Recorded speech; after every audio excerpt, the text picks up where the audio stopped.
If I had taken that economics class in high school, I might be able to understand how to compare sales like a single game in contrast to subscription services like Game Pass. Microsoft reportedly lost $300 million in sales putting Black Ops 6 on Game Pass day one, which, duh, anyone that wants to be in the Microsoft ecosystem and is already subscribed to Game Pass gets to play it at no additional cost. I'm shrugging furiously right now. Now it's time for your hosts, Rob Roberts, Jamie Summers, and Loki to tell you more about Microsoft's headlines and the rest of the week's gaming news. Starting right now in the show, where every gamer has a voice. Hello, my friends, and welcome back to another week of the show where every gamer has a voice. It's Orange Lounge Radio live again, episode number 1064 for tonight, October the 5th of 2025. We're here to talk about video game news, gaming culture, the gamer lifestyle, and once in a while, a really good new recipe. With myself, Rob Roberts, and your co-host, say hello to the one and only Dark Sakura, Jamie Summers. Only recipes I hear of is a recipe for disaster. Which hasn't happened if you were watching live tonight. No, it has not happened. This is vanished. I have no idea what you're talking about. That's right, because if you're listening on our podcast feed, which we love our podcasties, you only get the take that doesn't have all the muting and unmuting problems. But, you know, things happen. Say hello as well to Tech Master Loki. You're not supposed to tell them about that. Oops. Hey, Loki, how's it going? It's going all right. Yeah.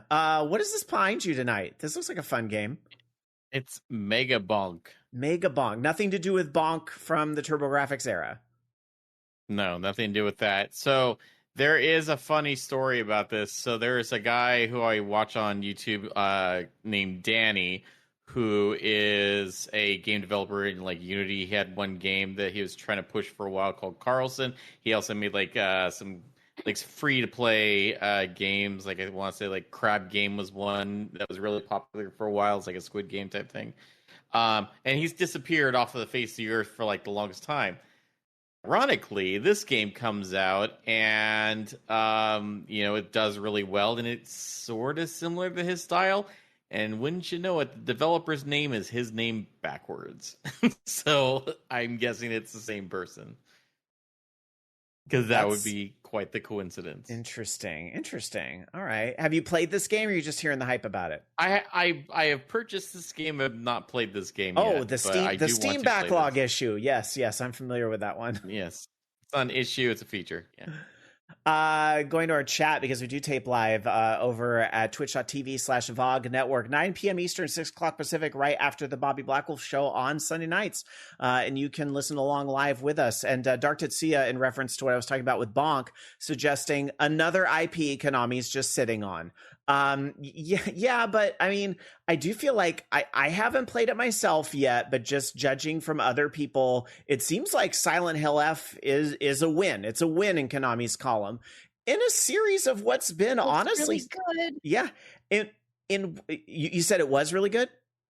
Yeah, I've been watching people play it. Yeah. I won't be able to until it's on GeForce Experience or if I know it works with crossover. But from what I've seen, it's pretty gorge. Yeah, and Konami's honestly been having, let's give credit where credit's due. We gave Konami shit when they deserve shit, and they should get credit when credit is due, especially a night like tonight. We don't have a lot of great news when it comes to big AAA studios. So it's kind of nice to see Konami got a winner with Silent Hill F, despite the fact that a lot of people have had hesitation about it. Silent Hill 2 Remake, well done. The Castlevania repackages, the Metal Gear thing is probably going to be really good too. Suikoden coming back, and the HD collection is really good. On the arcade front, round one is the place to be, and a lot of that is because of, granted, not just Konami music games, but a series that Konami definitely pioneered and is still a major player in. So you got to give credit to Konami. We're in a Konami Renaissance era, and it's great. So kudos to them. I'm excited to see what's next, especially with, Metal Gear and so forth. Yeah, Questbuster in chat agrees. Huge win for Konami. The few horror streamers I managed to catch have loved Silent Hill F. And yeah, I feel like, as much as we're joking about, gosh, it's frustrating that they won't release a new Bonk. Well, maybe the good news is if they ever do a new Bonk, it's got a better chance of being good than not so good. The people that be and the powers that be at Konami that are making the decisions now in the 2020s seem to be in a lot better sound place than 10 years ago, 20 years ago even. So it's good news. Good news for Konami. I'm excited to pick up Silent Hill F at some point. I probably will. I just, I picked up a couple other games first. So we're in that part of the year where you have to pick and choose what games you play. Just like you have to pick and choose what games you play, you have to pick and choose what consoles you play them on. And Loki, going to start us off with a series of headlines, really, that has the entire gaming industry talking this week. Oh boy. Take it away, please. Oh boy, yes, because Microsoft clearly reading the room of the economy and how everything's kind of going to the shitter. They're like, hey, what would be a good thing to do about this time? Let's raise some more prices. And so they did that. They raised the price of Game Pass Ultimate by 50%.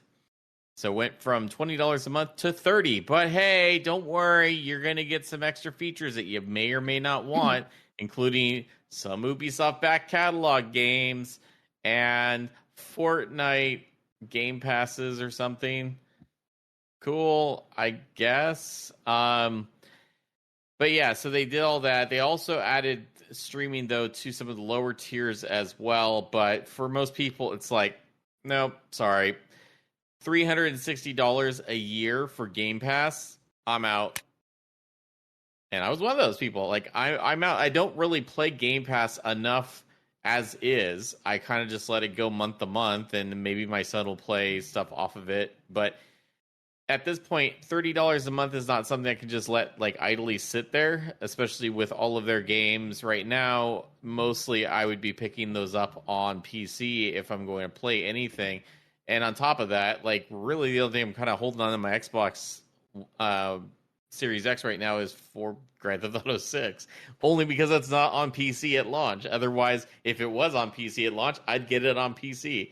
But yeah, I think it's really annoying that they're doing that. Not to mention that on top of all that, they kind of made these assertions back, when this whole, the FTC was looking into them stuff. And, we were like, that FTC, what are they doing and stuff, but maybe we were just too quick to try to want to get rid of Kotick and didn't realize all the other harm that Microsoft could do to themselves. So yeah, along with that, on top of all of this, not only have they raised the prices on Game Pass, but they've also removed some of the discounts that you would get with Game Pass as well. So, for example, Call of Duty points, which were for cosmetics in the Call of Duty series, they are now no longer getting that discount that you used to have. Also, they're changing the way the discounts work on other game passes and stuff like that as well. You're not going to be able to earn as many Microsoft points and to redeem them for different things. All the ways you kind of would skirt around to try to get more of a discount, they're kind of trying to get rid of that stuff. And some of the thoughts are, well, why are they doing this? Obviously, it's because they're not making as much money, or they're operating at a loss essentially with Game Pass. And with that, Call of Duty Black Ops 6, according to some insiders, said that the estimated cost on that they had lost because of Game Pass sales essentially was about $300 million. It's all of those purchases that they would normally get if people did not have Game Pass, giving it to them day one for free. And so that lost revenue, which I mean, let's hold the phone here for a second. So yeah, it's lost revenue in the sense that you didn't sell your $80 game or whatever, but at the same time, you're really whoring those Microsoft points and the Call of Duty points and whatever other points. I would also argue and stuff. How many of those downloads were people that were actually going to buy the game, and how many of those downloads were people that were dipping their toe in the water? Just like, well, what have I been missing out on? What is this game that everybody keeps raving about, type of thing? Right. So I think that there's some of that stuff. Yeah, you may have lost on some of the sales, but is it really a loss in the end if you're making that stuff up in the microtransactions and all that type of stuff? So I don't know if that's a fair comparison, but whatever. And then along with this, being this backlash is, so big, and the fact that these consoles are getting so expensive and that retailers are stopping, some retailers are not carrying the Xbox consoles anymore. apparently, next gen Xbox plans might be up in the air if more retailers are not selling the consoles. And it might be something for Microsoft to think about, that they may just transition into a third-party game publisher instead and not put out their own consoles. Well, or maybe they do put their consoles out. And there's also the cloud thing that's going to complicate that. Right. They're going to be a third-party service with a cloud. They're going to be what Ubisoft and at one point EA with Origin wanted to be. They're gonna be what those other companies wanted to be, where they're like those publishers with a storefront, with or not even a storefront, a games delivery mechanism. It's just that game's delivery mechanism is going to be virtual. To backtrack a little bit over the large amount of news you just dropped there, about the price going up to $30. I mean, this just shows a poor lack of planning on Microsoft's part. Is quite frankly what it is. From a consumer perspective, the choice to give away games on Game Pass day one, from a consumer perspective, was great. And I'm sure really drove a lot of signups for Game Pass. But from a business perspective, one way or another, it's very clear that however they're slicing and dicing those numbers, and they've landed at the 300 million loss, from a business perspective, the decision to give out those day one games was a bad one. And so the concession that's being made in the room is, well, we've got to up the price of Game Pass to make back the money that we are losing on those other things. I truly believe that if there had been a little more foresight and a little better planning in this regard. Now, granted, Microsoft could never have foresaw this tariff. Well, they maybe could have a little bit, but I'm going to give them a pass. Okay. Like, none of us were prepared for the speed and, the at which all this bullshit's taking place right now, in economically and so forth. So I'm not even considering any of that other stuff and what I'm saying, but the increased price of the consoles does play into the truth is in the perception. And I think that ties into what Loki's saying about, these aren't going to sell now anyway. So we're just going to take those off the shelves because it would be easier for us to sell things that are that like pop vinyl dolls and gamer t-shirts and Minecraft figures that are going to sell faster, which, I mean, Minecraft figures are still a win for Microsoft, if they can keep that type of shelf space. So, otherwise they couldn't have the foresight for that. But the Game Pass thing, I feel like they could have had the foresight for.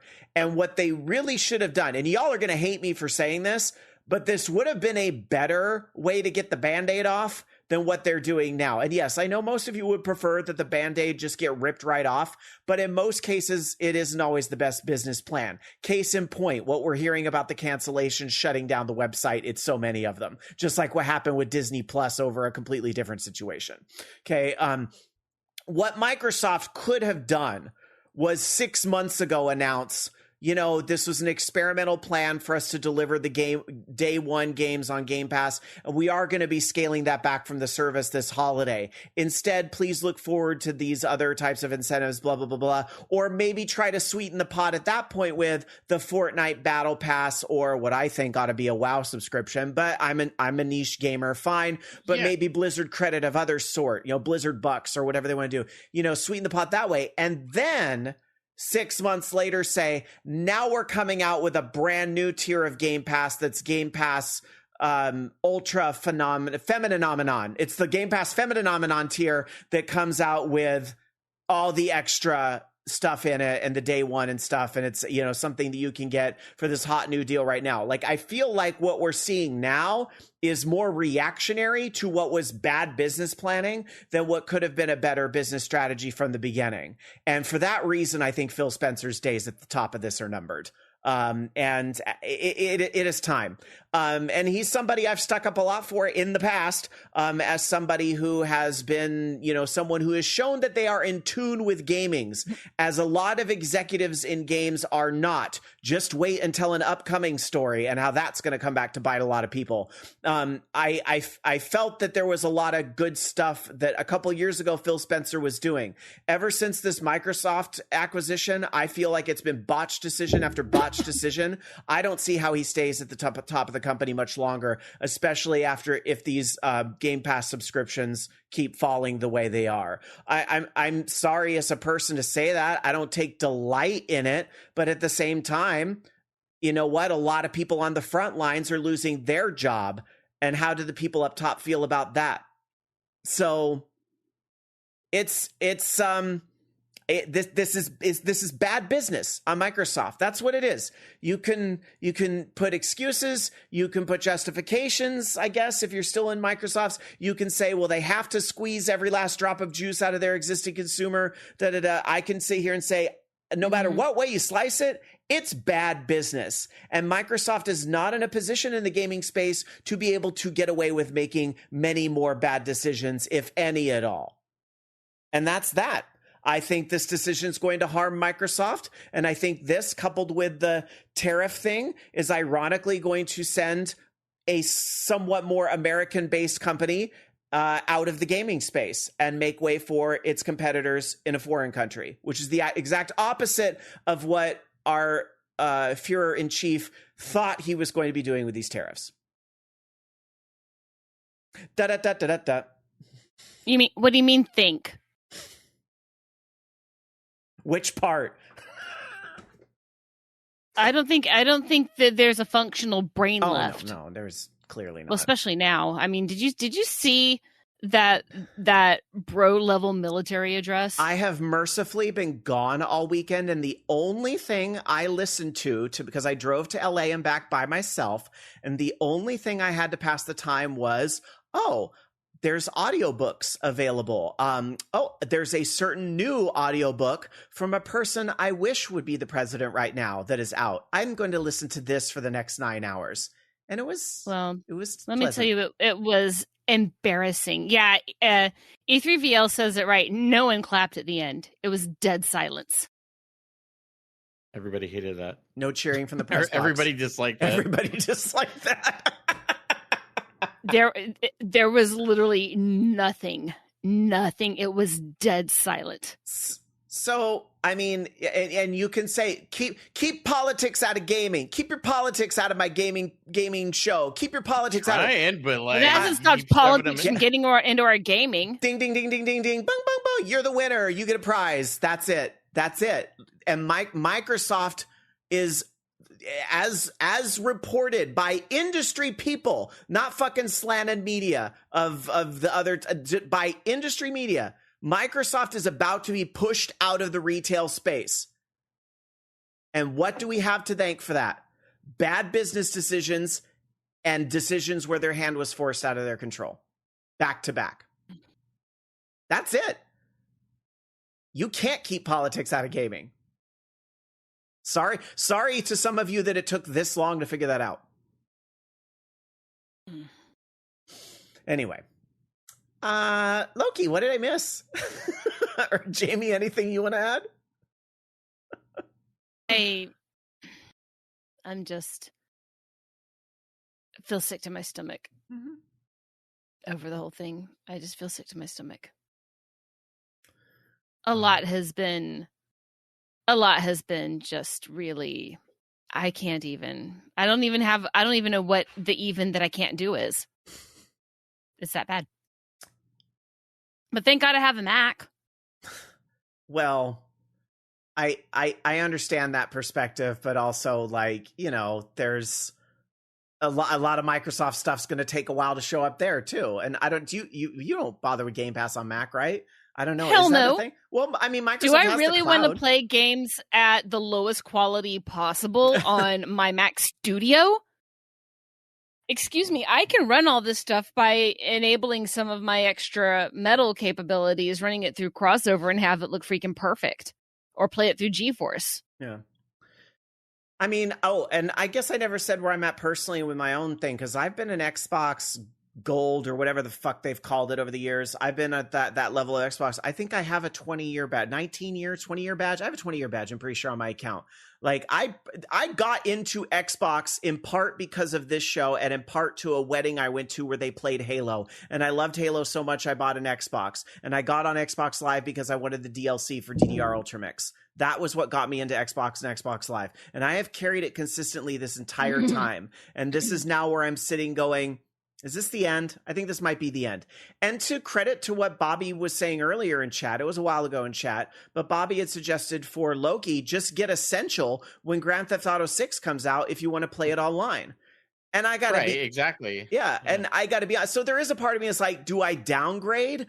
But I'm also kind of at this point where I'm like, honestly, maybe I'll just buy Forza Horizon on PlayStation.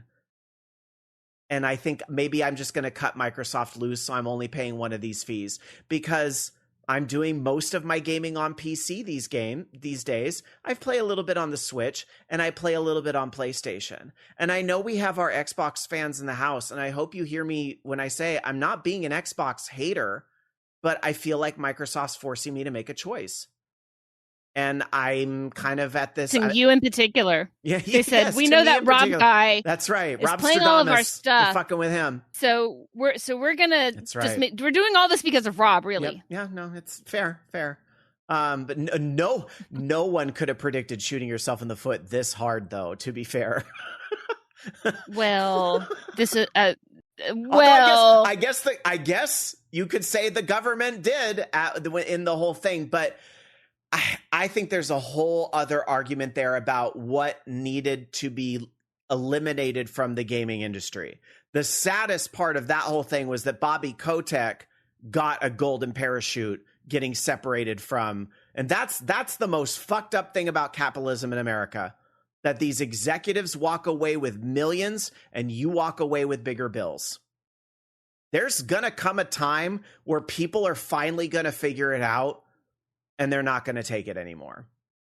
Yeah, it was funny. I was actually telling Dan that just earlier today in general about stuff. And then we started going, can you hear the people sing? It's just, we have to rely. There will come a time when people think for themselves instead of reading it online. Grok told me this. Do you remember when we went to see Greg Proops? Oh yeah, that was a fun show. He's a great guy. Do you remember what my question to him was? Absolutely not after all these years, but I'm sure you do. How far away are we from a American cover of the French Revolution? And he was like, "Oh, it's going to happen." And then he signed my paper and said it was cool. You should find he gave that me episode. his note sheet. I'm sure I have it as framed. I was going to say, I'm sure the episode you have somewhere. Oh yeah, the episode. We'll have to find it. I don't know if he still podcasts. He had a pretty successful show for a long time.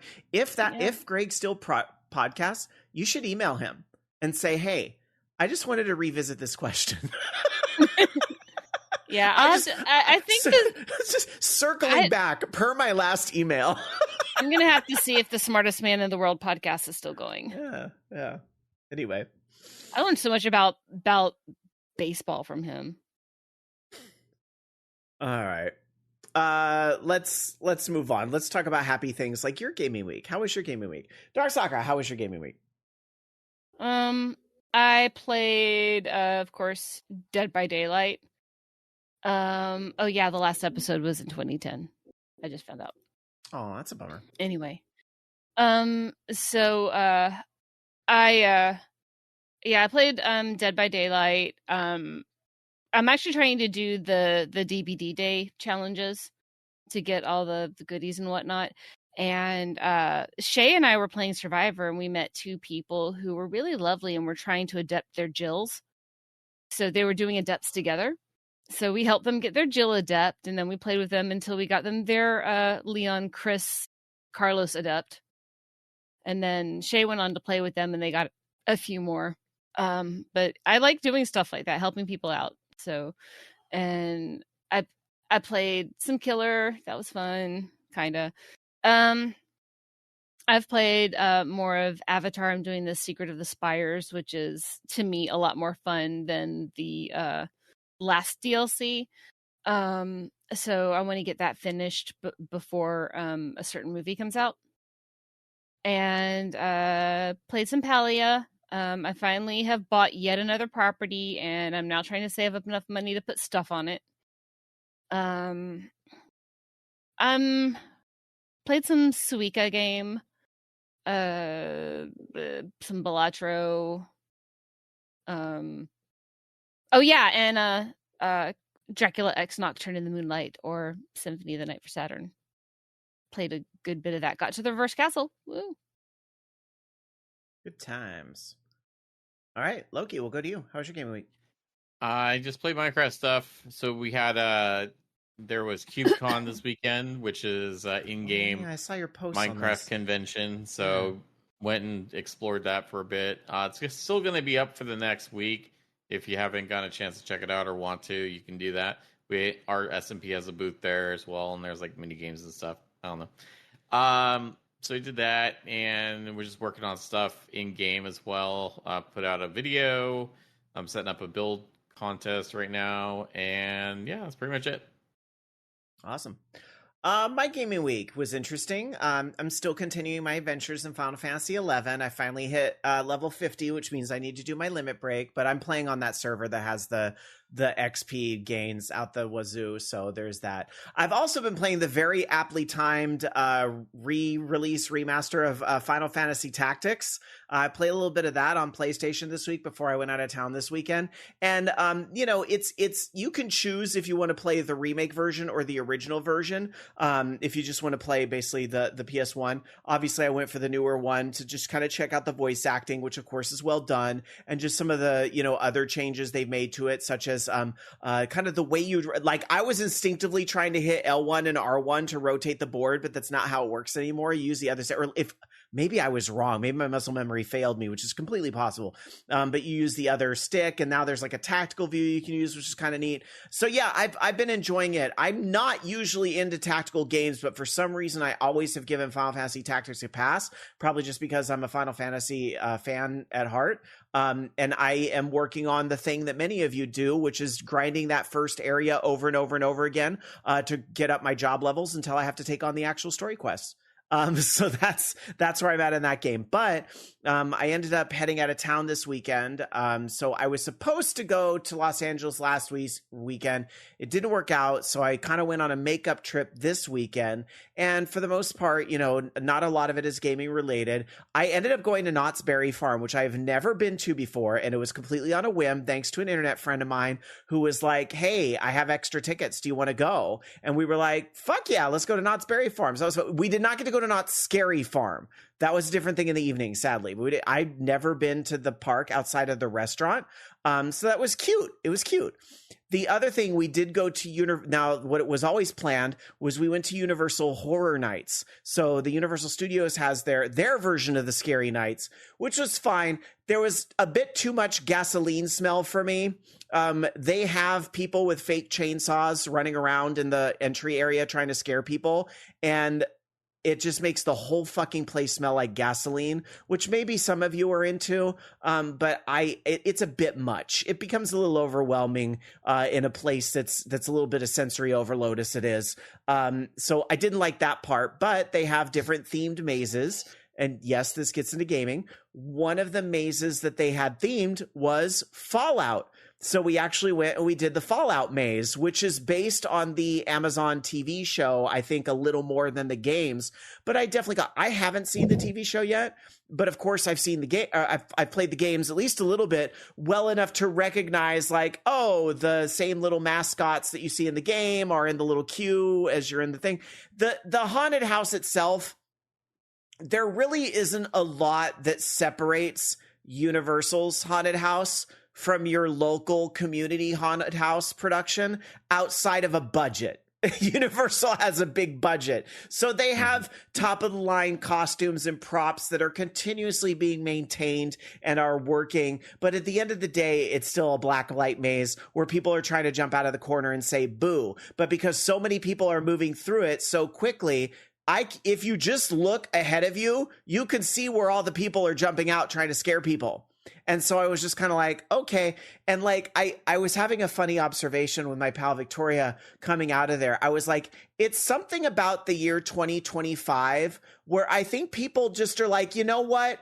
Kill me. Do it quick. Do it. Just off me, end it all. I don't care. That's really taking the fun out of this stuff because we were in an area, so we did the tram tour, and you end up doing this little walkthrough that's like scenes from Megan. It's all the Blumhouse films. So The Purge was one of them, and there were those there were those big clowns on stilts, and one of them comes up to me and goes, "Rah," trying to scare me, and I'm just like, you know what? I did this, and I'm not even trying to be an edgelord or anything. I just literally just my knee jerk Daria reaction was, you know what?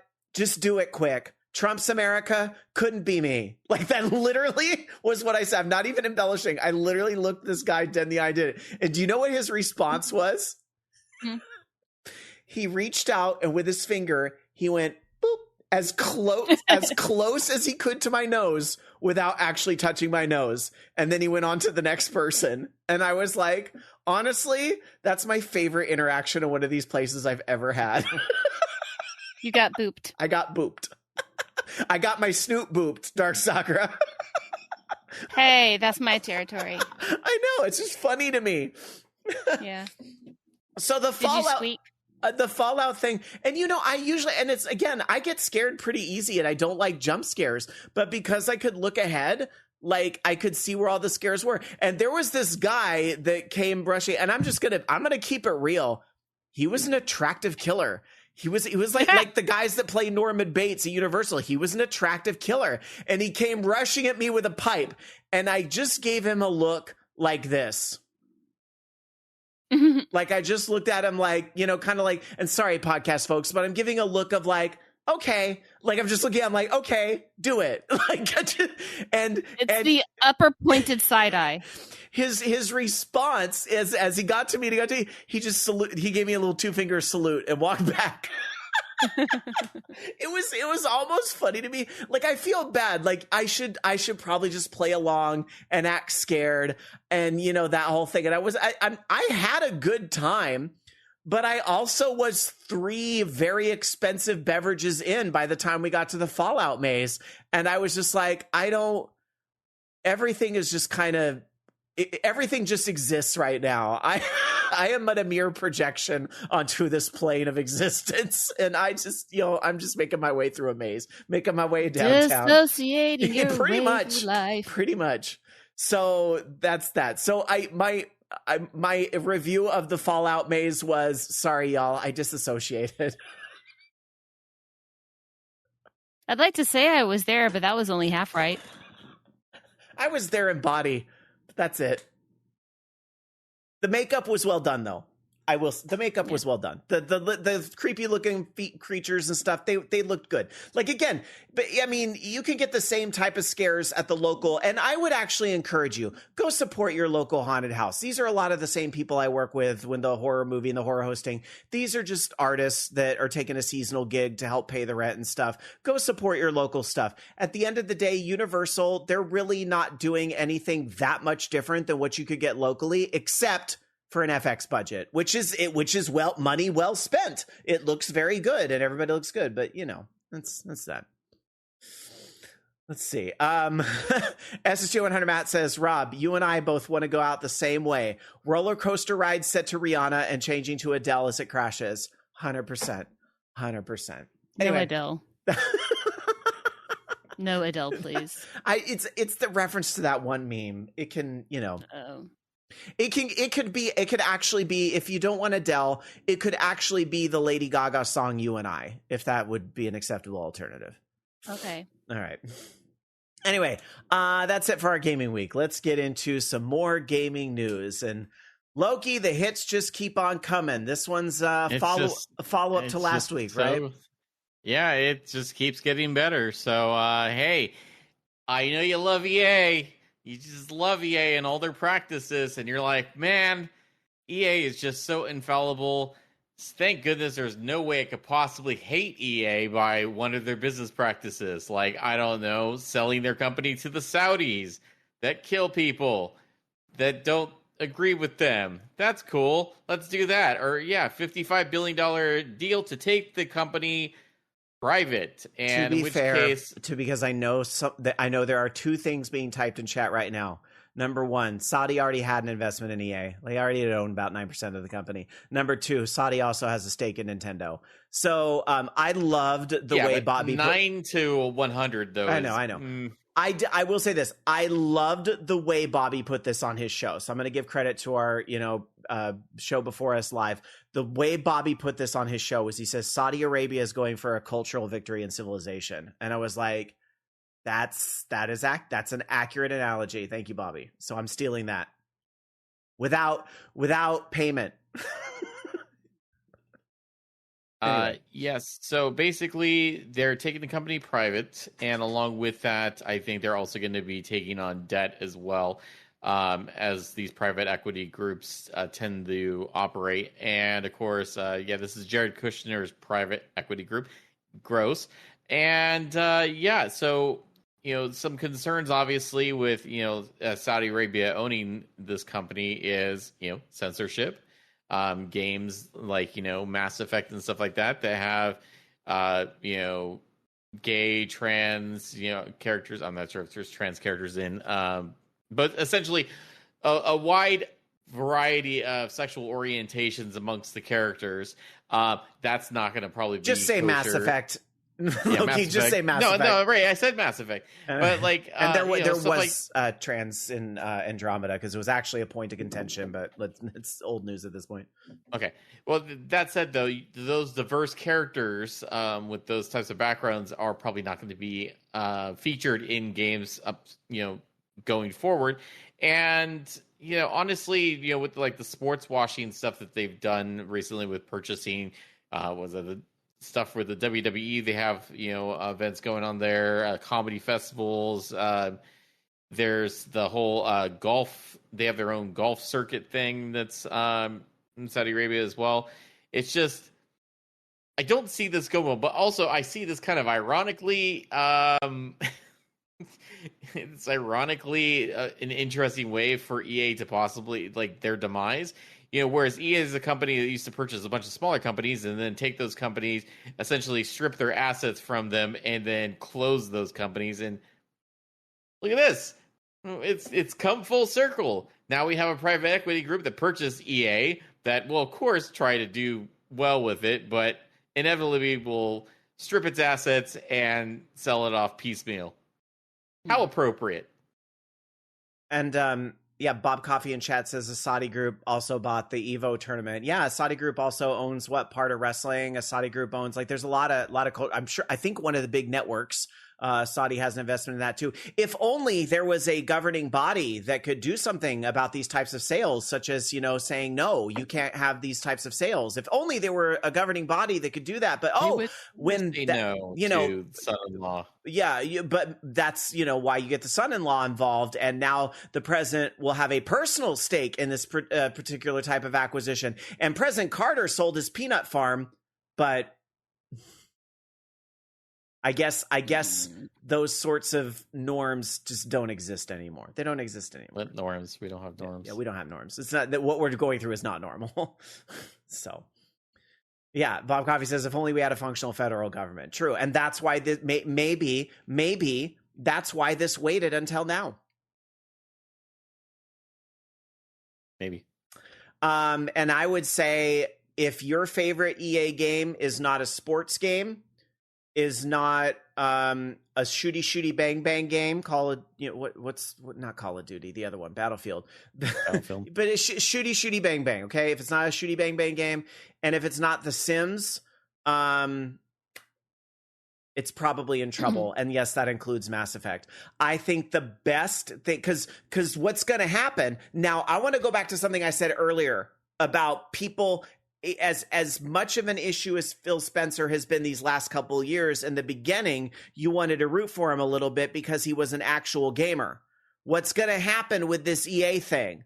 A bunch of people who are not gamers are going to get in the room and they're going to look at BioWare. Let's look at this studio's performance. Okay, what have they been working? Okay, they put out a game last year. Oh, that game. Oh, it didn't really make the money we were thinking it was going to make. All right, what did that studio do before that? Oh, Anthem. That's okay. So you're saying this studio hasn't really put out a profitable game? Oh, Well, I think we got $20 billion in debt. So I think the best you can hope for in this situation is that Mass Effect becomes an asset that is put up for sale, that another company who will know how to treat it with dignity will buy it. I just think the ironic thing is that the people that probably want BioWare the most, who? Microsoft. Who would be the first to put a bid on BioWare? Microsoft. With what money? And there lies the rub.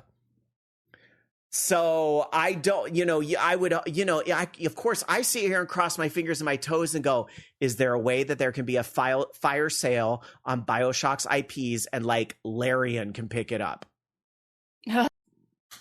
And out of the fog, out of the ashes of BioWare comes BioWare. Like that would be the best possible solution. But I am living in it. I am literally high when I said I'm not actually high at the moment. I was gonna say, out of the fog comes a mysterious stranger. It is Atari.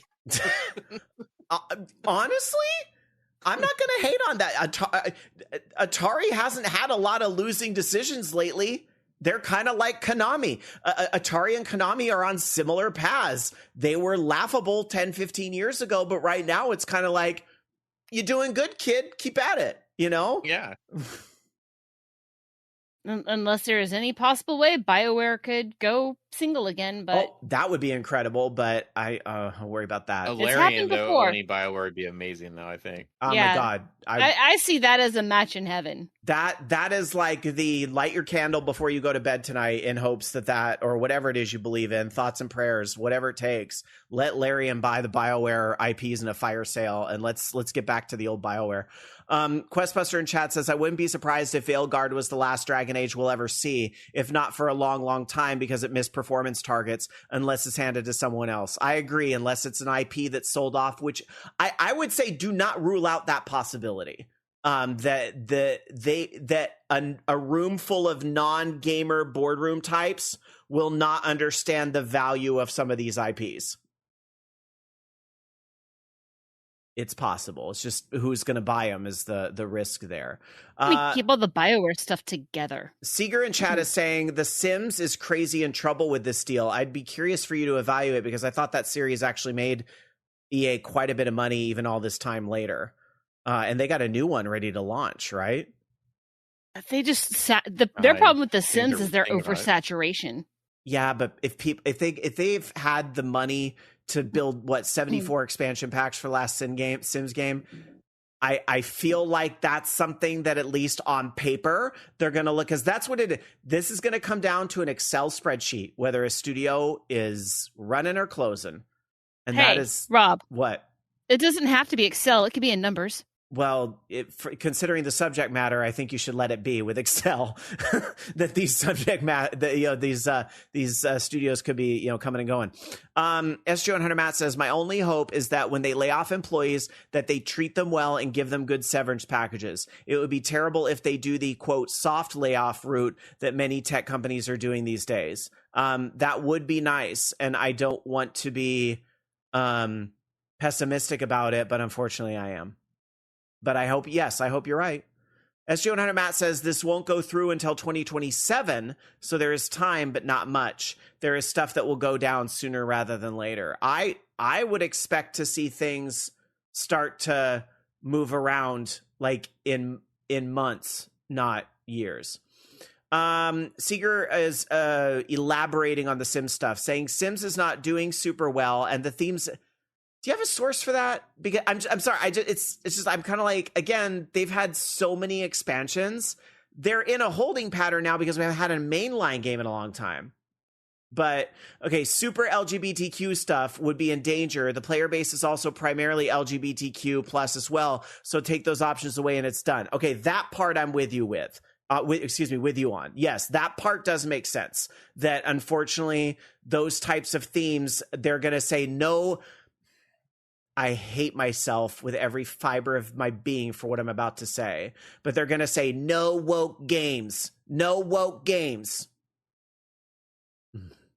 I want to wash my mouth out with soap after saying that. Sorry, but I'm just, am I wrong? Sadly, I don't think I am. All right. Yeah, moving on. Let's get to something, a bit of good news, because, and maybe this is what ends up happening. And I've heard of this sort of thing before, is that when the gaming industry starts to buckle and starts to sort of, experience a recession of sorts, which I kind of think we've been hurling towards for a while now, and this is all just going to accelerate that inevitable happenstance.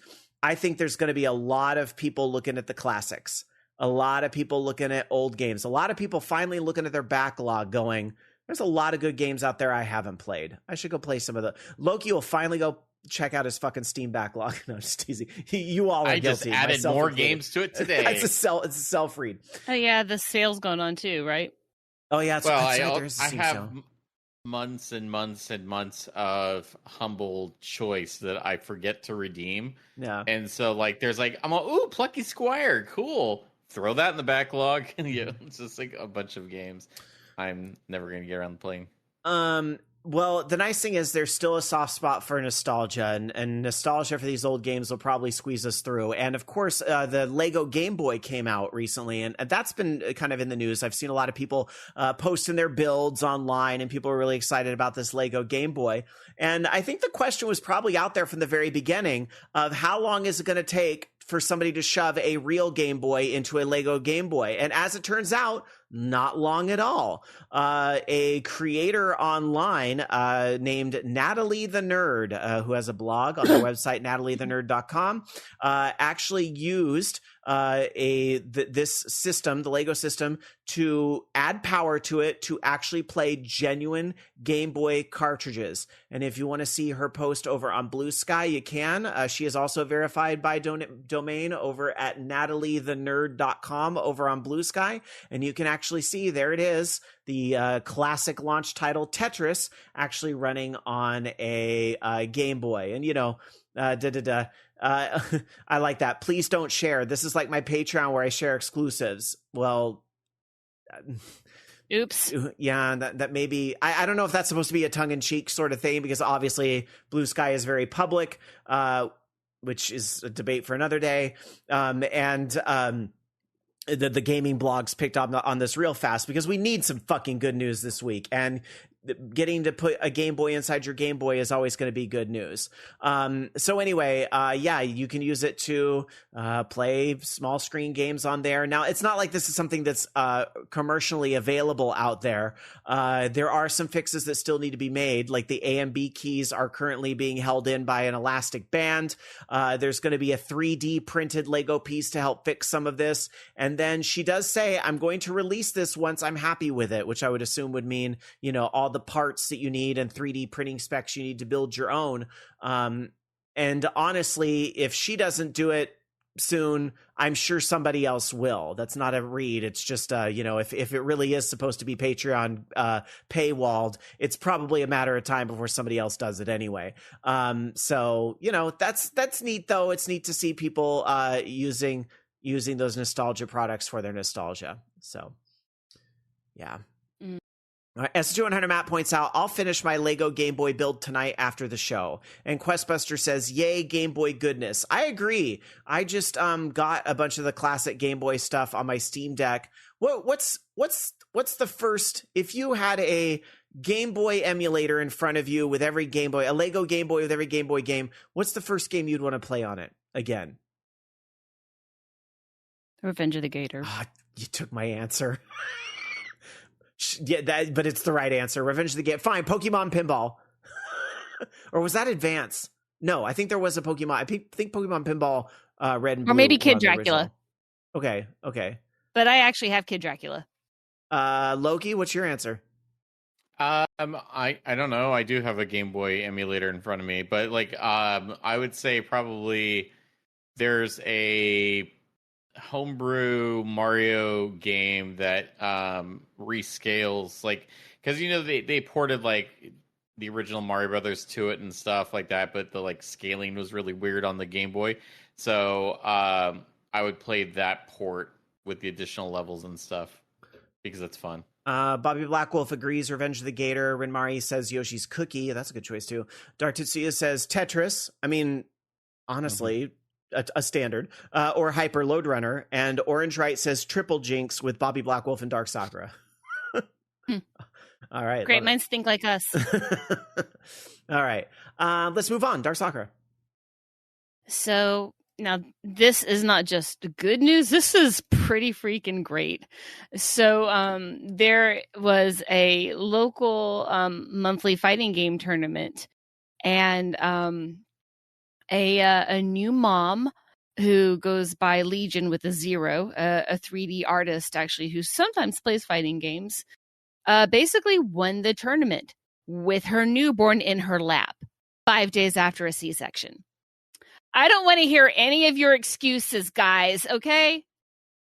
Do you know what a C-section does to you?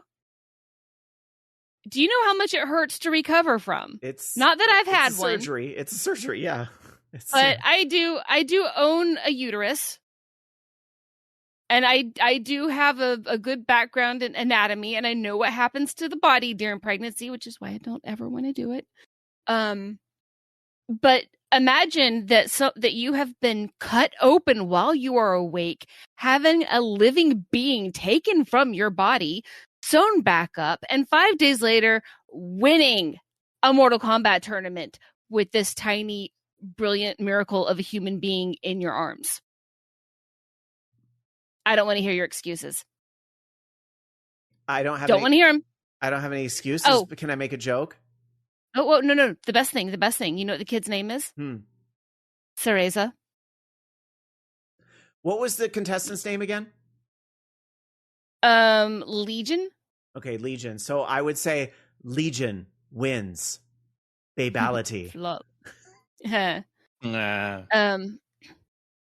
Yeah, well, but you get where the baby's name comes from, right? No, I don't. I was marinating too much on my bill. Oh, that's a good one. Okay.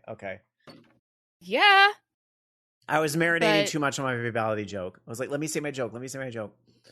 All right. Yeah, but well, you're not the first to make it, for the record. Fine, good. But great minds think like me. But she with the win, one of her posts says, "I only win because she coached me mid-set, sending our daughter to DreamHack." Also, she has a habit of trying to bite my chest whenever I hold her upright, so her face was smushed for a fraction of a sec. Very cute. Yeah, it's cute. Very cute. All right. Yeah. Yeah, great story about again, if you thought you had a hard week or you can't do something because of it's hard or something, it's a nice story to remind us you can probably do more than you think you can. Yeah. All right. But what you can't do right now is not patch your Unity game, right, Loki? You probably could patch your Unity game, but it is going to be a little bit tricky because there was a recently discovered security vulnerability that affected any games and applications built on Unity version 2017.1 and later. That's great. For Android, Windows, Linux, and Mac OS operating systems. There's no evidence of any exploitation of the vulnerability, nor has there been any impact on users or customers, according to Larry Major Nelson Herb. Of course, along with that, though, Obsidian Entertainment did pull their Pillars of Eternity 2, Deadfire, and Pentiment, as well as more games from Steam on Friday, just as a precautionary measure. They're going to be rolling out a patch for that, though, to fix the vulnerability. I haven't opened Unity in a while. Me neither. I definitely saw games getting patched this week. Ingress and the Niantic stuff was definitely, getting all patched. I feel like I had a lot of phone apps update this week, which makes sense. Unity is used in a lot of phone game development. And boy, are they keeping a tight lip on what the vulnerability really was, which makes sense. They don't want people to actually, there's a lot of games that haven't patched yet, and they don't want to get out there. Don't give them any ideas. Yeah, exactly. Don't give them any ideas, type of thing. So, but of course you want to know, like, well, shit, how bad is it that they've got to be doing all these games, and stuff this week? But we're not going to know, because that's the plan, is to not tell us. But I would say, was this a ethical hacker that figured this out and sent it to Unity? Because it sounds like somebody found this, and instead of doing anything negative with it, they went straight to Unity and were like, hey, I found a problem.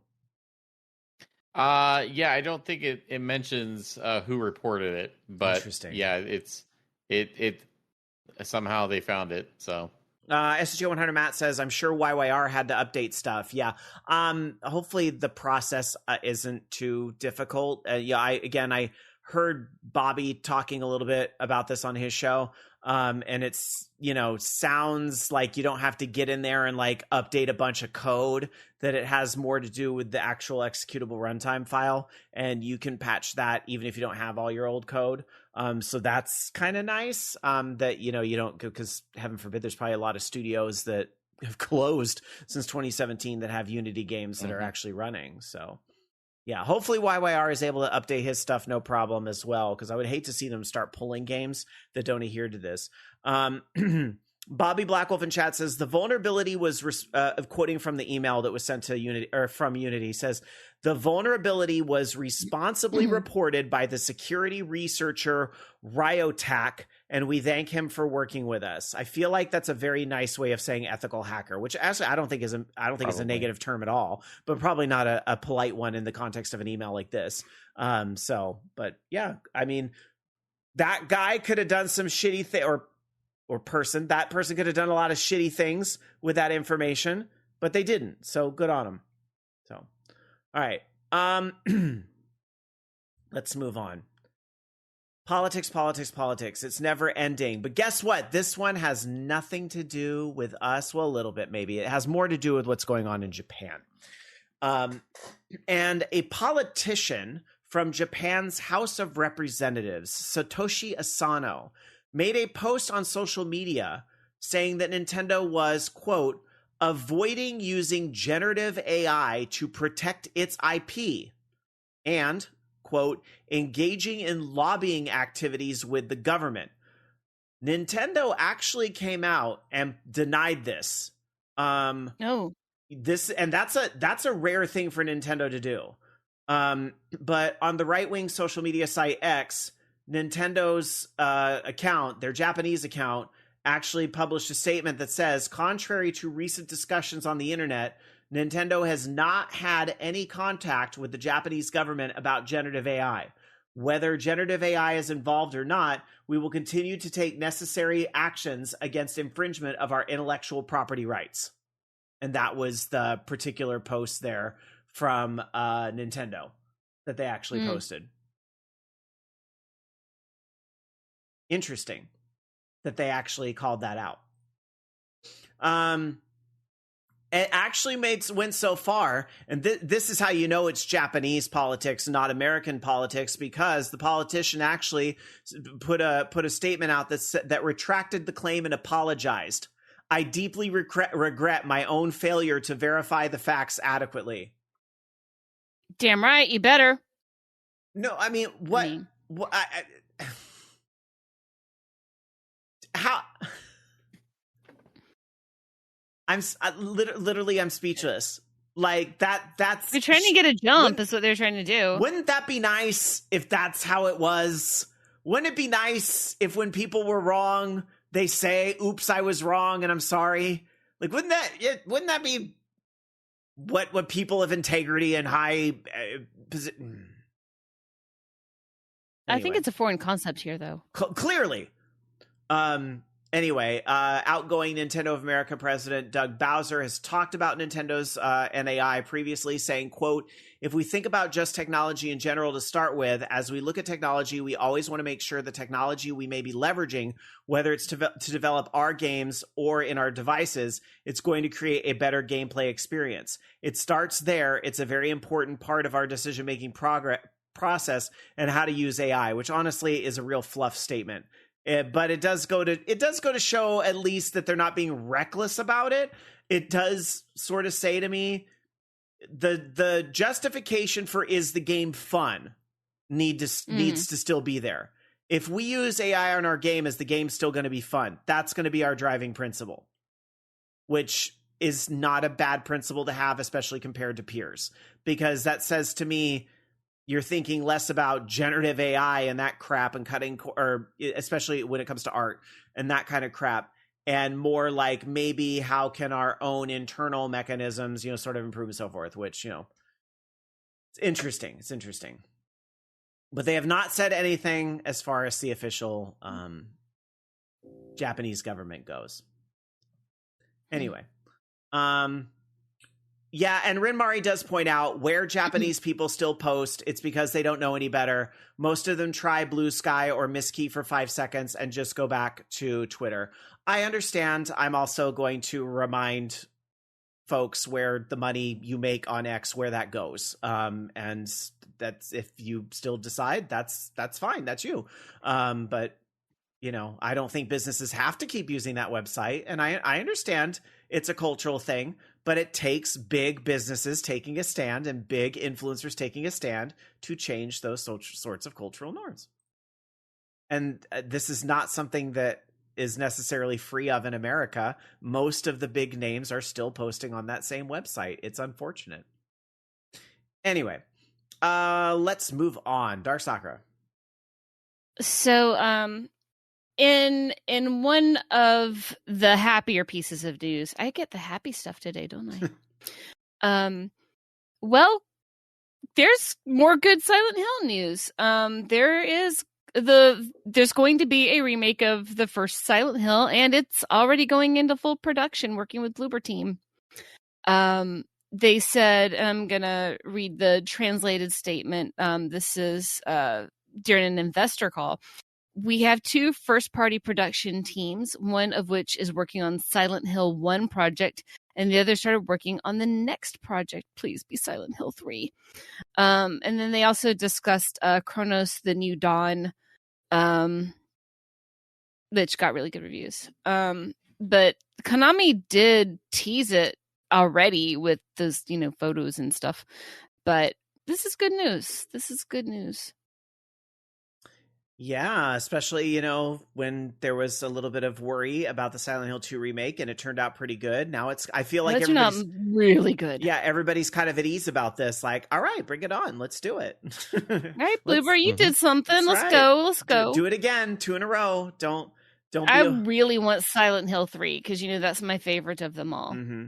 And that would feel like a logical next step if this does well. Not that everything needs to be remakes and redos, but, sometimes it's about updating. I mean, just like Final Fantasy Tactics, right? It's about putting a fresh coat of paint on a modern classic. So, and that's, Silent Hill 3 deserves that too. So does The Room, quite frankly, in my opinion. I don't know if that one they'll ever get to, but I'd like to think. All right, Loki. All right. So this is disappointing, but apparently Avalanche Studios has announced that their studio located in Liverpool is shutting down. I haven't really heard much from them as far as new games coming out, but I know that one that obviously comes to mind for me is Just Cause. Love that series. But yeah, apparently they posted a short update saying that the company that all employees will be impacted and that Liverpool location is being closed. Also, they're going to be planning layoffs for its Swedish studios as well in Malmo and Stockholm. So, yeah, that sucks. Maybe that's it could be because we haven't heard of any games that they're putting out. I guess they're working on a game called Contraband, but I haven't heard too much about that other than that. And that was announced back in 2021. Yeah, that sucks. But if you don't have the revenue coming in, I guess that makes sense. I mean, it's just one after another, and it's 1 week. This is 1 week in 2025. I don't know what else to say. Let's move on and talk about departure from the Mortal Kombat studio. And it's one you might recognize. It's the guy that says Toasty. Although it's been a few years since that guy showed up, because he was with and this is Dan Forden, who we're talking about, who's the audio director at Mortal Kombat. He was with that studio for 30 years. He left NetherRealm. Yeah, he left. And on October 2nd, he made a post to Instagram that Wednesday was his last. I'm just laughing at all the social media announcements. That Wednesday was his last day at NetherRealm. And previously, he went all the way back to Midway Chicago, and worked pretty much through Mortal Kombat 1, which came out a couple years ago. And of course, you know him as the Toasty guy. And he looks a lot different now. Yeah, he really does. Age, it happens, right? Toasty Dan is who he's referred to as sometimes online. Interesting quotes in his goodbye post. He says, "We made a lot of fun stuff over the years. I'm really proud of what we accomplished, as well as how much fun we had making that stuff.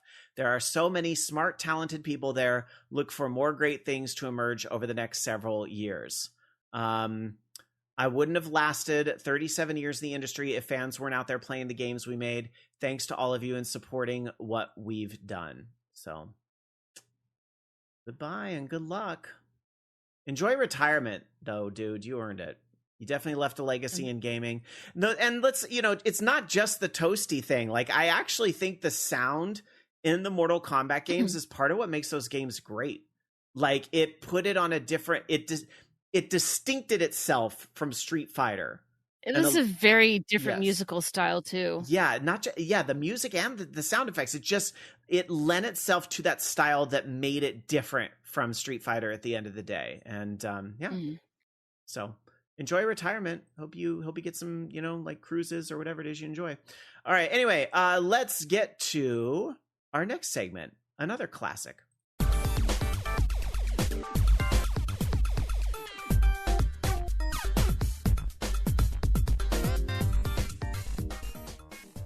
Now it's time to travel back to a simpler time, where I'll dive into the vault and pull out a classic and tell you about it. It's time for the classic game of the week. But tonight we have a once a month special. It's the classic arcade game that then became a console game. So what is our classic arcade to console game this week, Darsakra? Excitebike.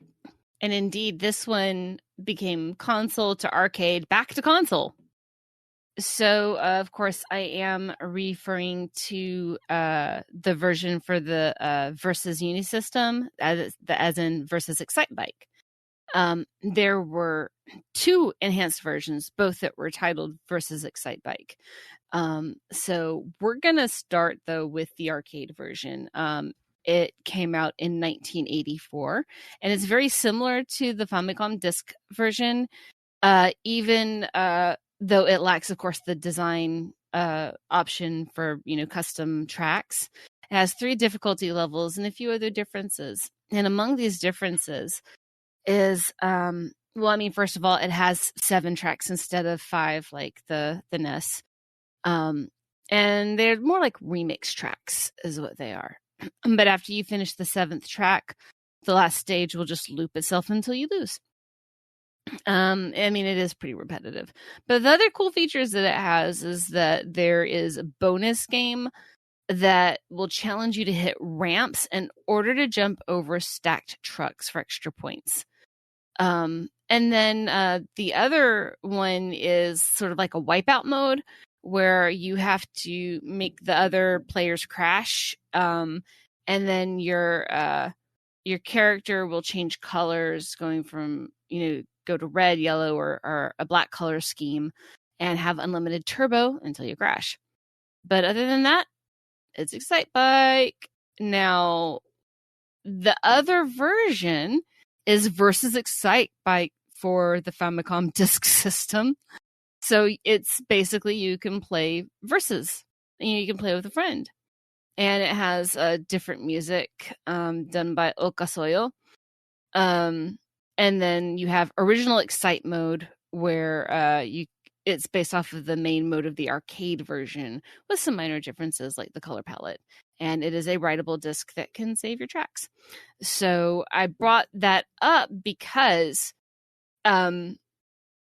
it's sort of getting an arcade port of a home game. We have the arcade port of the home game, and then you have a home game port of the arcade game of the what I just said.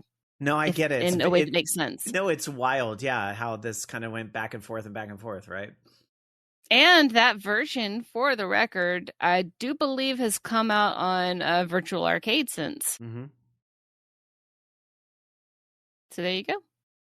There it is. Your arcade to console game. A favorite of mine, actually, Excite Bike. I love You know there was a BS Excite Bike? Yes, there was a BS Excite Bike, and there was one on the 3DS that I think was based off the arcade version. I can't remember, but there was a 3DS That's the Virtual Console one, right? It was different. It actually had the layers, like Kid Icarus had one too. Yeah, that was Boon Boon Mario Battle Stadium. Okay. So Excite Bike Boon Boon Mario Battle Station, which is also known as Mario Excite Bike or BS Excite Bike, was a remake that only came out for the Satellaview, but I think that one was re-released. Hold on. I'm just double checking that one. There was 3D Classics Excite Bike.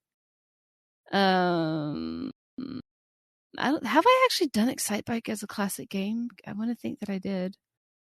I would. No, the one though that has like the, I'm wrong. That was back to the Satellaview one, which was Mario, Luigi, Princess Peach, Wario, and Toad. But okay, I see. There was an Animal Crossing. No, that was the one that was in Animal Crossing that could be transferred to Game Boy Advance. I'm just looking through it now because I didn't read through the rest of this stuff. Yeah, Excite Bike was added to Wii's Virtual Console the day that Excite Truck was released. And then it later came out on the North American Virtual Console, and then there were 3D Classics Excite Bike on the 3DS, and had stereoscopic support, and it didn't say anything about the characters. No. So, all right, but still a true classic, especially on the Nintendo front, in all its different forms. Yeah, I think it's important to note. And you're kind of bringing to the forefront by highlighting the arcade version. There are many versions of this game that are different from what you would have played on the Nintendo Entertainment System. And not just the fact that you had a very kind of lazy port of a Famicom Disk System game where the save and load were left in, type of thing. Not just that, but just, the fact that they actually, different courses and there were more of them and all the other things you pointed out. So good times. All right. Well, let's cover some other headlines in a segment we call Rapid Fire News. Loki, we'll start with you. All right. Fallout 76 has some new updates coming that tie into the Fallout TV show. So not only will they also have an expansion that will go to Ohio, but you'll be able to run into the ghoul from the Fallout TV show.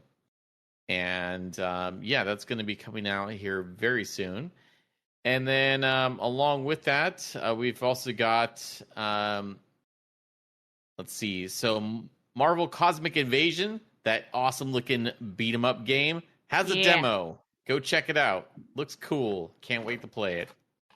I definitely want to check that out. Yeah. Dark Sakura. So I'm mostly excited about this one. And this is why I said that I was trying to finish up Secret of the Spires before the movie came out, is that there is going to be new DLC for Avatar Frontiers of Pandora, which, I freaking love that game. It's so good. So good. But this DLC is going to happen immediately after Fire and Ash. And you have to play as see, this is the part that doesn't make me happy, is I want to play as my character, my Saturn 2 character that I have been playing since the beginning of the damn game. But instead you play as Sotlek, who is like the person who rescues you at the start of the game, who helps guide you out of the place. And I mean, he's had his own comic and other stuff going on, and he's a great character, don't get me wrong, but I don't want to play him. I want to play my character. Yeah, I get that. Instead, I got to go rescue my character. I mean, my hope is that I'll be able to go back through and do more stuff with my character later. All right. I just want to play my character. I think this is really cool. This is a new collectible that's on its way out. This is a PlayStation book. It's a photography book. It's PlayStation the first 30 years. And it is a photo book that shows, in the official description, the definitive visual chronicle of Sony's world-changing video game console, marking its 30th anniversary with unprecedented access to the archive of R&D prototypes, concept sketches, and developmental models. And actually, if you start to look through some of the pages that are out there of the book, you actually see that, and I don't even know what some of these are supposed to be, if this is actually what the PlayStation system concept might have looked like in the beginning, because that's kind of what it looks like. Those might be controller ports in the front, or if we actually have maybe some early controller prototypes that, I think some of these have been out there. This first one looks familiar to me, that maybe you've seen before, but it's kind of interesting to see these, captured in photo form. I have no idea what this thing we're looking at on the stream is supposed to be. Some type of it's the analog stick. Oh, it's like the transparent. Okay, I get it. Oh, it's just that taken out of. I'm like, what is this? Is that like a plunger? Okay, yeah, that's it's a very different look at the analog stick. So it's a lot of different types of photographs, and it looks really cool. Now, here's the thing, though. This book is going to cost you $125 for the standard edition, but it's 400 pages, and it does sound like this is like a collectible photography book. This is the nice book that's on the coffee table or your version of it. This is the nice book in a prominent place in your game room or on your bookshelf. It's that kind of book. This is a fancy book. This is the fancy china. We don't eat off it every day, okay? So this is, a pretty cool book for, gaming collectors. Jamie, this felt like the thing that would be right up your alley to me, honestly. I thought you could appreciate this. I'm happy about it. I think it's going to be great, but it's nothing that's in my budget for now. Yeah, fair enough. It is something to consider. And if you have an even bigger budget, I should mention there is a deluxe edition, $325, limited to 1,994 copies, 1994. Haha. It includes the book, exposed binding, a clamshell. Why would I want the binding exposed? I don't know either. A clamshell presentation box and exclusive prints. So something a little extra special. Unless, I'm kind of like, why would I want? I know what book binding looks like. I would rather have my binding protected. Thank you. It's a very stylish choice at maybe that's a book you really don't take out and read on the toilet. I've done book binding. Okay. That's a very special occasion book. All right, let's travel around the world and check out some release dates. I think it's a pretty busy week this week, so let's get started. Fourth quarter. I know, so, it's that time of year, so let's get to it. Loki, what's coming out? All right, so starting things off, we have Battlesuit Aces on PC, Mac, Nintendo Switch, and PlayStation 5. King of Meat on PC, PlayStation 5, and Xbox Series. Lethal Honor, Order of the Apocalypse on PC, PlayStation 5, and Xbox Series. We've got Sonic Wings Reunion on Nintendo Switch, PlayStation 4, and PlayStation 5. Finding Paradise on PlayStation 5, Xbox One, and Xbox Series. Heroic Songs, the Remix on PC. Absalom looks like on PC, Nintendo Switch, PlayStation 4, and PlayStation 5. I think it's actually Absalom. Blue Protocol Star Resonance on PC, iOS, and Android. Buy Sweet Carol on PC, Nintendo Switch, PlayStation 5, and Xbox Series. Cthulhu Mythos, ADV, Lunatic Whispers, and the Isle of the Obahoth on Nintendo Switch, PlayStation 4, and PlayStation 5. Lapin on Nintendo Switch.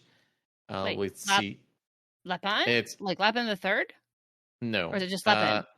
Lapin. Okay. Oh, wow. I wonder if it's about the original thief. Interesting. I don't know. It's a game that doesn't look like anything that has to do with that. They look like really creepy looking bunny things that could be possibly Lapin means rabbit.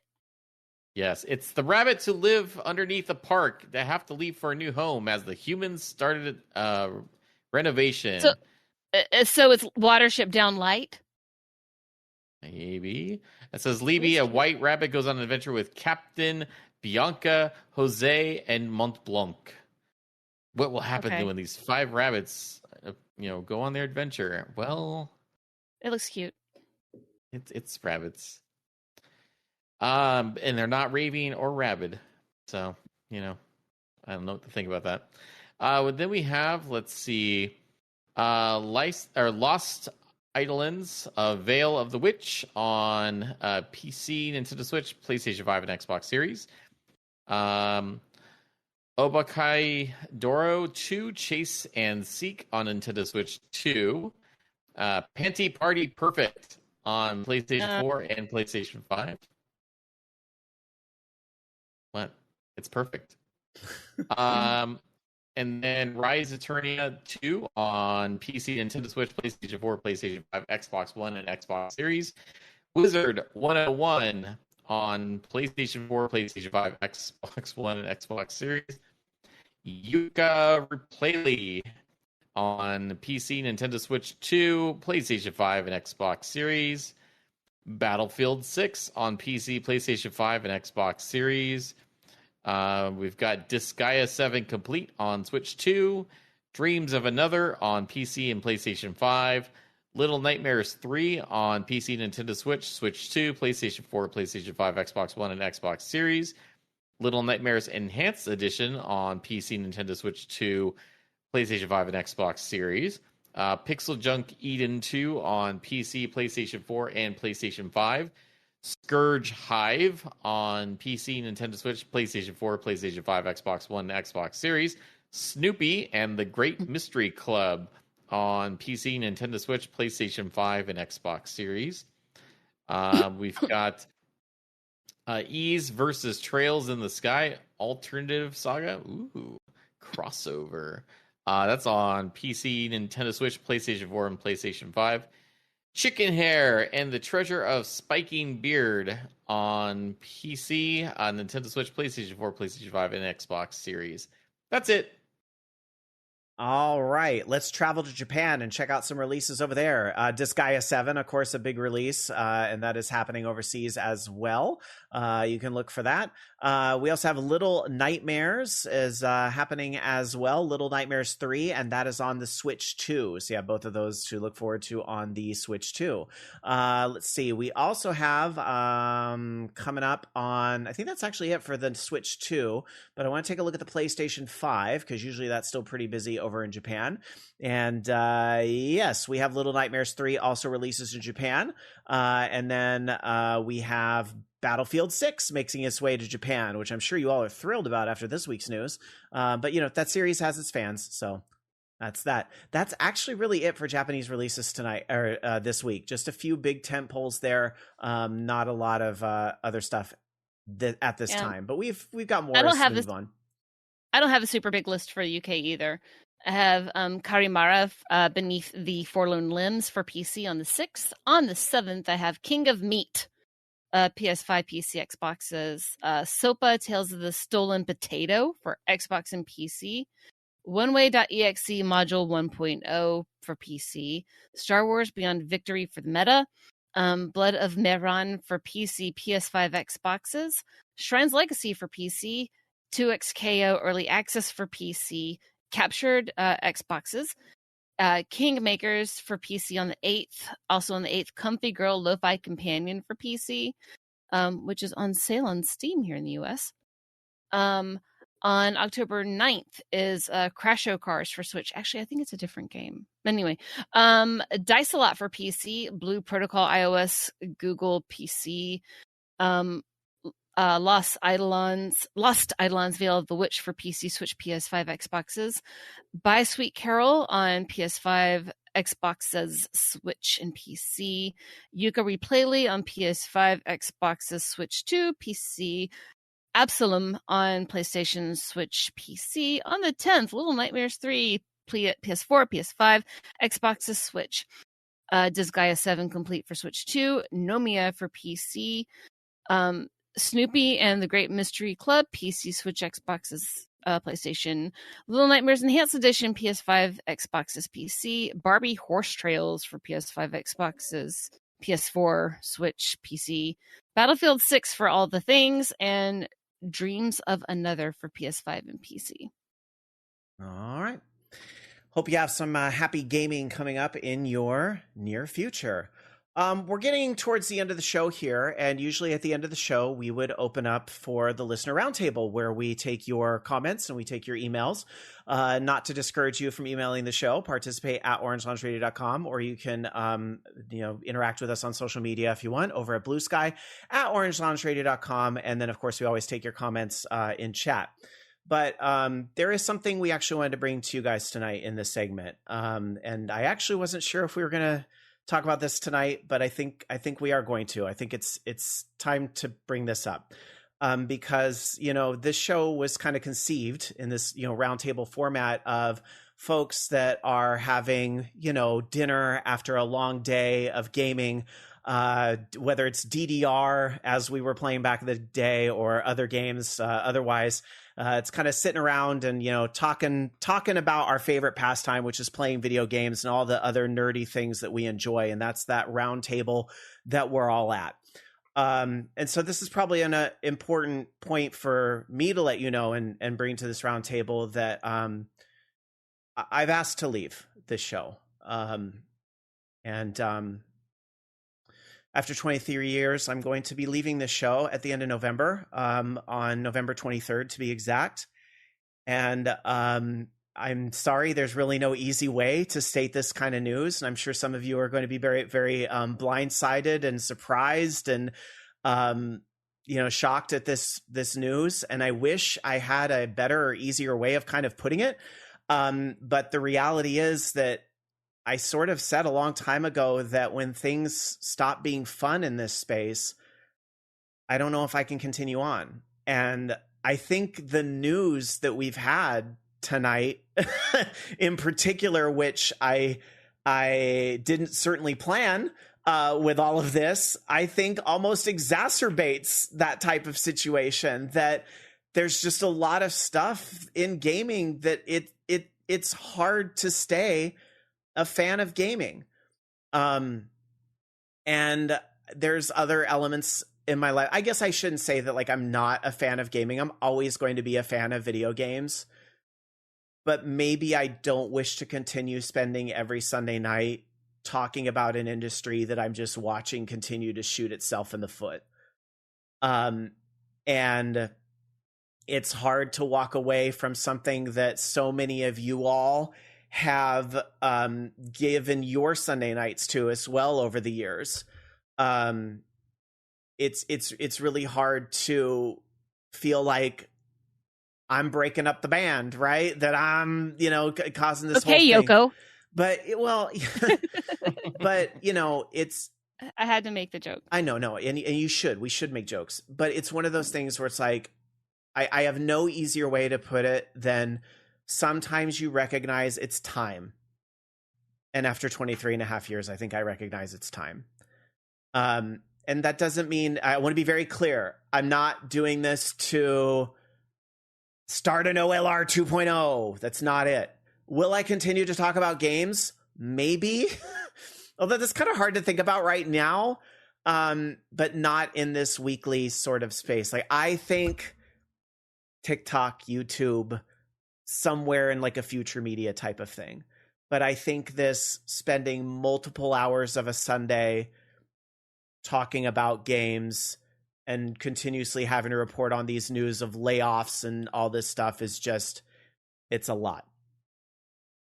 So I voiced that I wanted to stop this, which, is obviously a hard thing to bring up. But Loki, I know we talked about it, and I believe you've come to a similar conclusion, right? I basically, come to a similar conclusion as well. It's hard to be excited about a gaming industry that's just constantly in this kind of turmoil and politics and everything with, what's going on. Like, I remember a time back, like, when we'd be just really excited and positive about the gaming industry. And it seems like every week that we're just talking about something negative with that. And, I mean, whereas this show could continue on forever, like, does that really make sense, like, to do that? Like, it's just... It's gone. We've already been awarded an award for the longest running gaming podcast. Like, and sure, it could keep going, but like, at what point are we really enjoying it? It's just kind of more of like going through the motions with some of that stuff. And I feel like my energy right now is better focused on trying to grow my community with, like, the Minecraft stuff that I've been doing. I've been like literally pouring like all the hours and any additional hours I have, even during work hours sometimes, into to try to like get that more feasible and growing. Whereas certainly I love this audience. I love all the community that we've that have come and left and during the entire time that we've been doing this. But like it's hard to like stay positive about it and like be excited about it, and instead of just feel like I'm just regurgitating what I'm reading in the news. Am I really adding anything on top of that anymore? Like, I've been out of the game industry for like a long time now, so it doesn't feel like I even have that kind of like, well, here's the insider look at this type of stuff. It's, I don't know, like, how many more weeks are we gonna go where it's like, hey, look, the game industry is worse now. There's more layoffs. Hey, guess what? That Microsoft story we just talked about? There's probably more layoffs coming in 2026 as well. So, like, along with that, it's just going to be more of this. And I'm sure there's going to be, like, indie studios, and I'm sure there's going to be games that are going to come out that we can be excited about. But we can also be excited about that without having to talk about it every single week. So it's tough. It's, you in one hand, like, you want to keep it going forever, but, like, in the back of your mind, at least for me, like, it's like, am I really utilizing this time as best I can? I'm 45 years old. Like, there's not a lot of time left. I mean, you got like half your life, but like, it's the later half of your life already. So I don't know. But now, Jamie, I want to turn it over to you because you have kind of taken this news. Because I'm a stubborn, spiteful bitch. You have taken this news in a different direction, and I want to turn it over to you. I'm not quitting.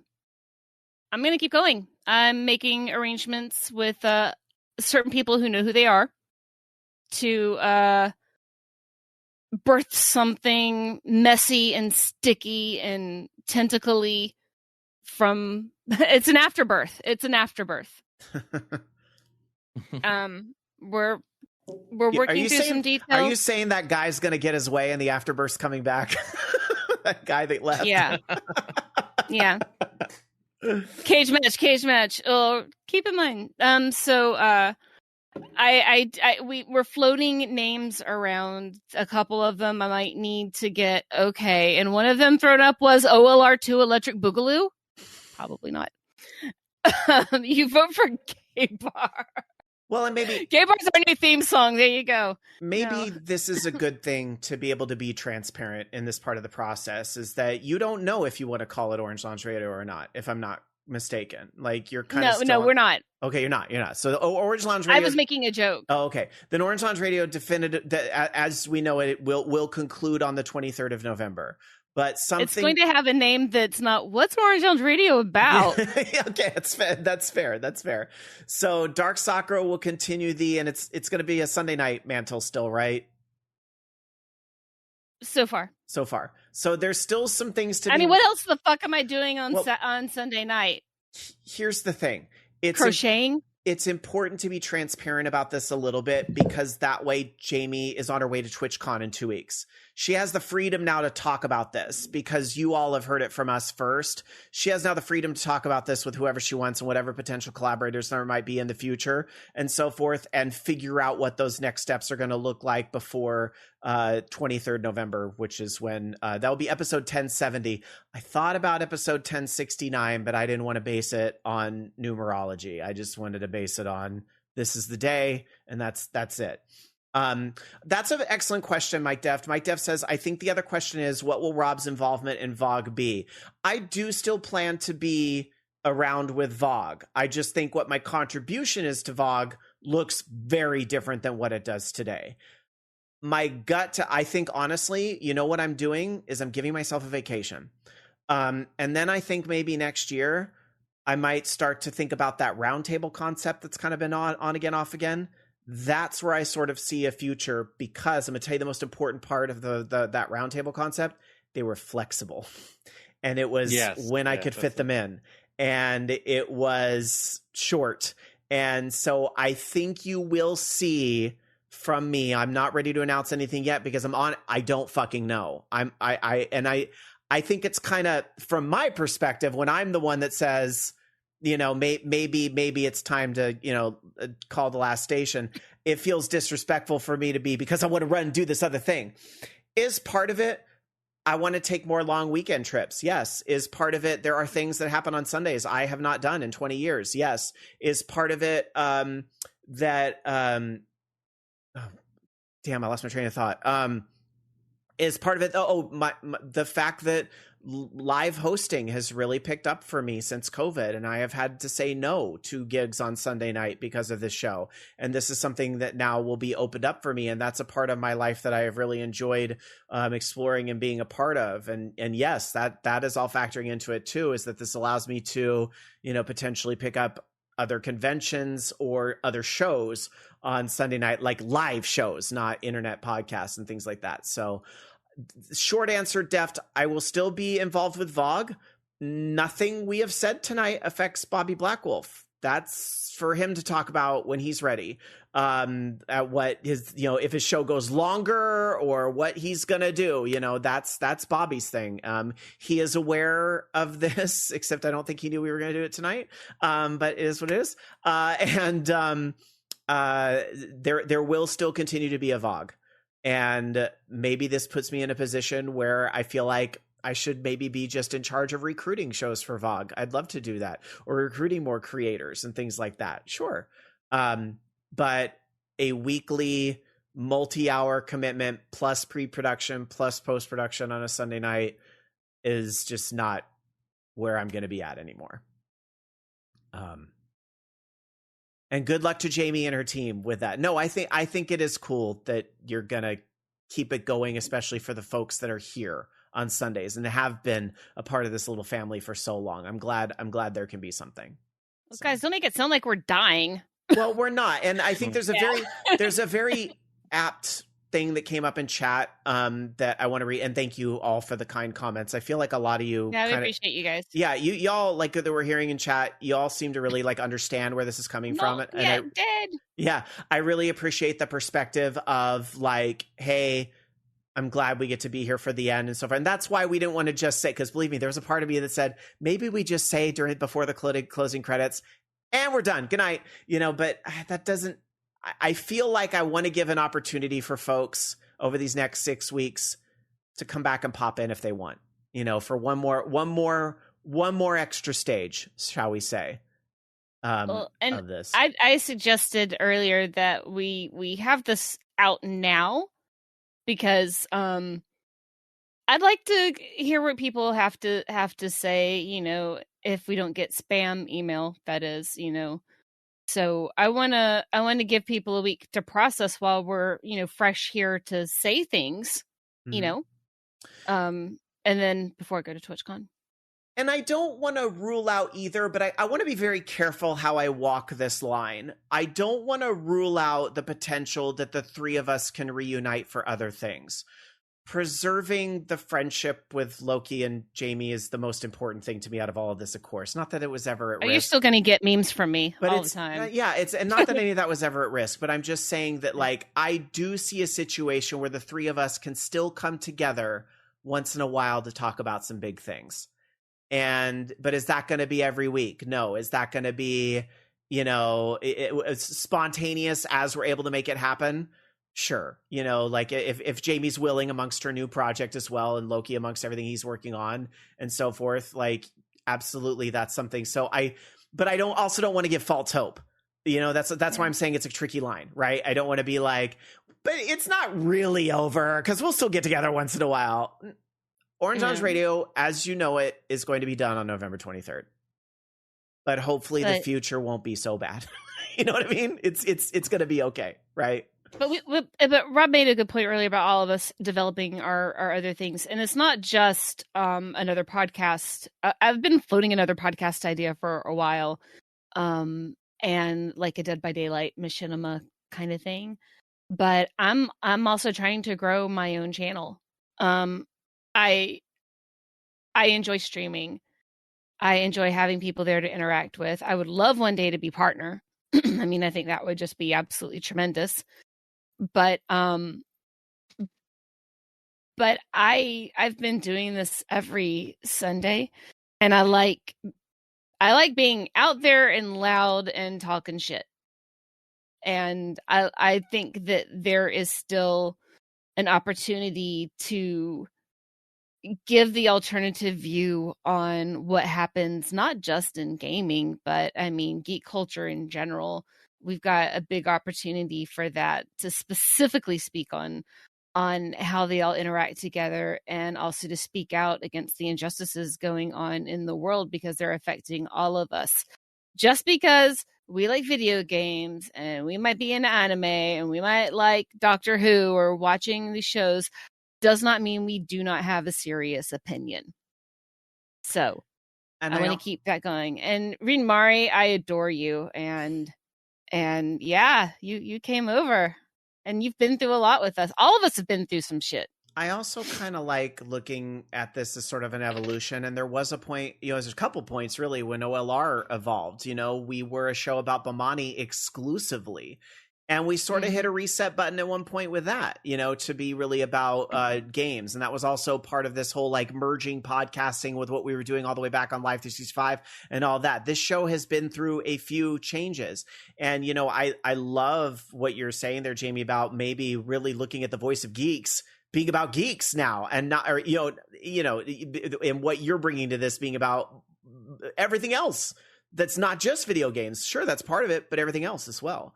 And based on who I am aware you're talking to, I think you're talking to all the right people for that sort of project. So it sounds very exciting. So sorry to be... One of those people was the first person I reached out to. Do not say who you are.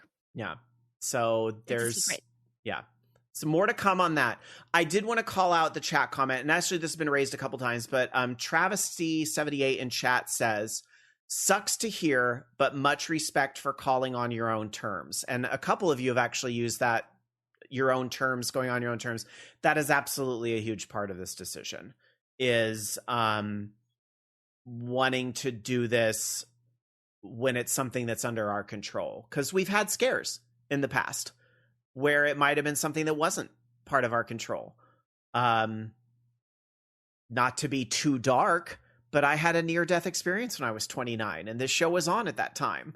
There have been some very sombering moments that make us go, all of us have gotten married. Yeah, very true. So anyway, there it is. That's the big news. And I know there was not a lot of warning about that, but I think those of you that are here, because I do feel like it is possible that some people's ears are going to perk up about a 23 plus long year running podcast deciding to close its doors, to open different doors somewhere else. But we wanted you all that are here week after week and on the podcast feed, to be able to hear this, from us first. So, yeah. And just to say, for the people who noticed I had been really out of sorts over the last few weeks, this is why.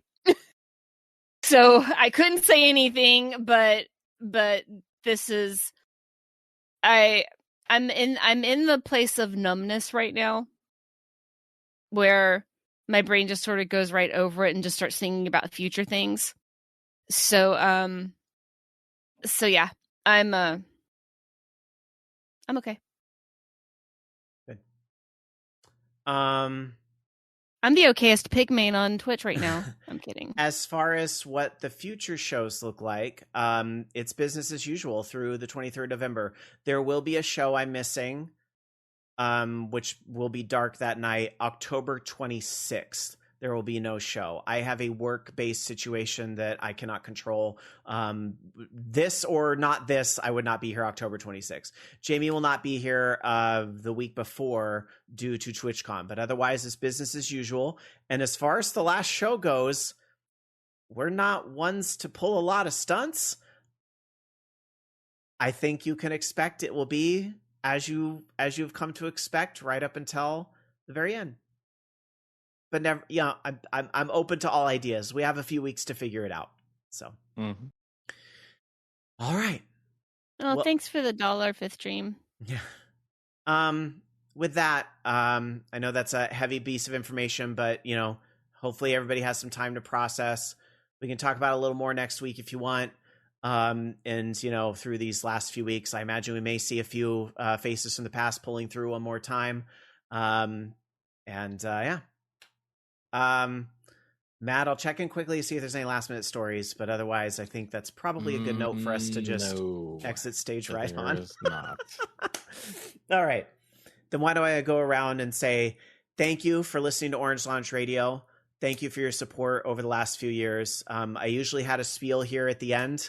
I think that spiel is going to change a little bit here towards the end and just say so long and thanks for all the fish. No, truly. Thank you for all your support over these last 23 and a half years and over 1,000 episodes. You all have kept us going. I'm going to be honest. When I thought there was no gas in the tank, you all were the reasons the show still kept going as long as it has. This world record run was not achievable without you all. So thank you so much for your support over the years. It means everything to us. And we'll be here at VOG Network every Sunday night throughout the 23rd of November, minus that one exception I talked about. So thank you all so much. And we hope to see you. We hope you'll see this out to the bitter end with us. So with that, Dark Sakura, your final thought. I don't think the end's going to be bitter. I don't think so. I think it's going to be, it'll be tart. There has to be waffles involved. Yes. And maybe some booze and a lot of saying fuck. P.S. I ordered Malort. Pray for me. Oh my God. Have you ever had Malort? No. Apparently it tastes like stomach acid and a million years of regret. The Chicago Ingress players make it a big fucking deal at all the events that if you haven't been Malorted, you've got to be. So I've had my share of Malort. And here's the thing. I'm saving it for something. It's the Beverly of alcohol. That's what I've got. Well, I'm saving it for something post TwitchCon. Okay, fair enough. All right. Well, if you're streaming tonight, we'll see you in a little bit then. Yes, I am. All right. It's Palia night. I figured we need some Palia tonight instead of the Debbies. We're gonna go for cozy, and I might cry in my stream. We'll see. Oh my God, Sean has an excellent question. What's going to happen to the voiceover guy in the beginning of the show? That's a great question. Jason would love for you to. I'm wherever there is voiceover work Jason, needed. You want to be our voiceover guy? I would say if ever I have voiceover needs, Jason will still be the first guy I call. That's my quick answer to that question. But I will save some of this for when we're ready to be done on the final night. You wouldn't have had this show for 1,000 of these 1064 episodes if it wasn't for Jason. And I know he's not visible on this show as much. There was a stretch there where we had a lot of Jason on this show, which was great. But trust, you may not hear him outside those voiceovers at the beginning and the end. There would be no OLR if it wasn't for Jason this entire time. So one of the biggest thank yous in the room goes to VX Jason XV. So, all right. Oh, we gave him a spoon so he can dig his way out of the basement. Fifth Stream said, let him out of the basement before you go. All right, Jamie, go start your stream before we get out too much of the final stuff when we're not ready. We're not ready yet. Bye. All right, Loki, we're going to you. Your final thought tonight. Speaking of bittersweet, Tron Ares week. I'm gonna go see it no matter what. I'm gonna wait. I'm honestly, my Loki, expectations are low. Your review is gonna make or break if I go see it or not. That's where I'm at with it. All right. I'll bite the bullet. All right, take one for the team. My final thought is, fuck it, we'll do it live. That's my final thought. Have a great week, everybody. We'll see you next time here at Orange Lounge Radio. Until next week, good night. You've been listening to Orange Lounge Radio. Orange Lounge Radio is a production of OLR Studios. To join us for our live show, tune in to VogNetwork.com Sunday nights at 6 p.m. Pacific, 9 p.m. Eastern. The views and opinions expressed in this program do not necessarily reflect those of the staff of Orange Lounge Radio nor Vog Network, but you know they were all still true. See you next week.